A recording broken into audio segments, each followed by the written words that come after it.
he asked me about payot. Oh, okay. Yeah, and they're like, what is the difference? Why are some of them curly? Why do some people not have them? And I was like, I don't know.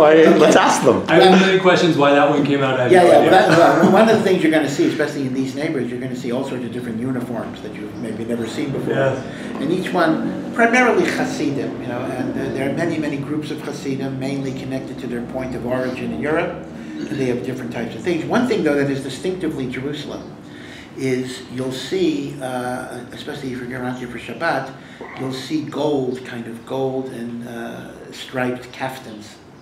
I know you don't see them during the week; they really wear them later.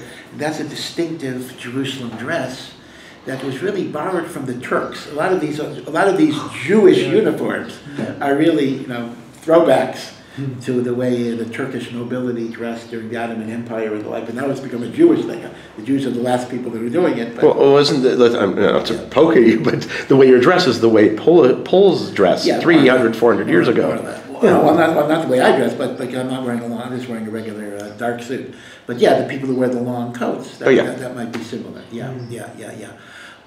So the payot, the long sideburns, it's based on a biblical commandment, Leviticus, but it goes way, way, way beyond. Okay. The Leviticus commandment prohibits shaving the sideburns with a razor, with a single-edged razor.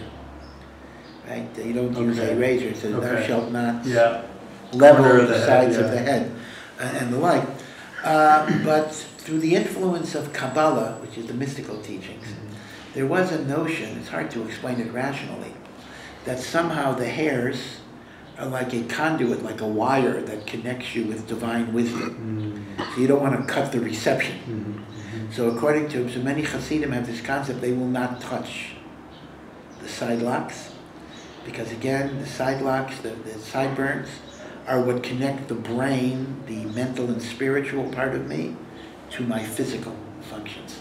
It's the connector. You don't want to sever that connection. But why some wrap it around their ear and some let it hang low, those are just different customs. I don't know if we have a particular reason for that. Some want to hide it a little bit, not to be overly conspicuous, and some want to make an opposite point. Same thing with the tzitzit, the fringes people wear, based on the Book of Numbers.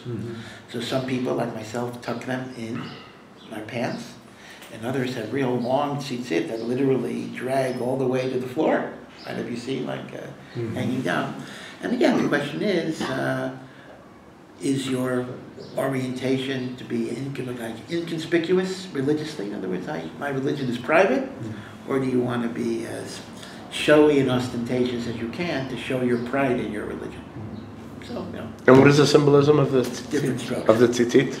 Oh, so the tzitzit, it is said, represents remembering the 613 commandments, because tzitzit in Hebrew adds up to 600. And then you have 5 knots and 8 strings, which is 5 and 8 is 13. So when I look at the tzitzit, I remember that God has given us 613 commandments.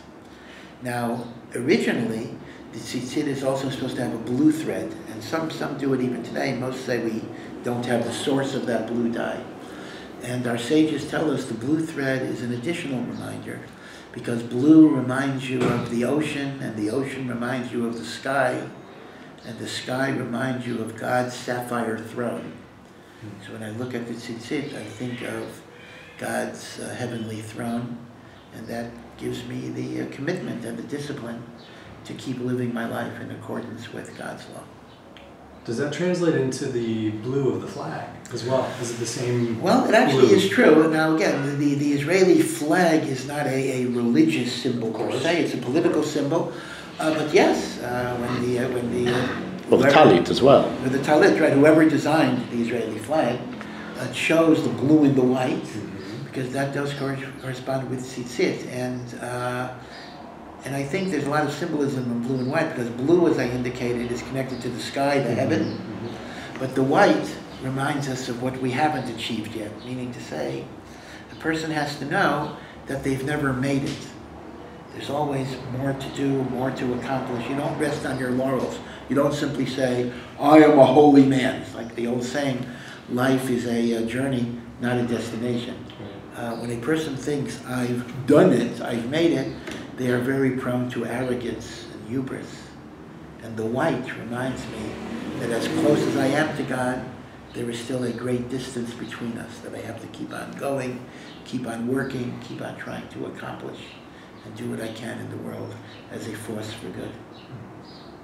You guys, to help support me, if you guys could go down and click on the Patreon link and just donate $1 a month, only $1, I'd be able to get to further places, be able to rent a car, to get to villages and areas of both Israel and Palestine that I'm normally not able to get to with public transportation. $1 a month would help me get to so many incredible places.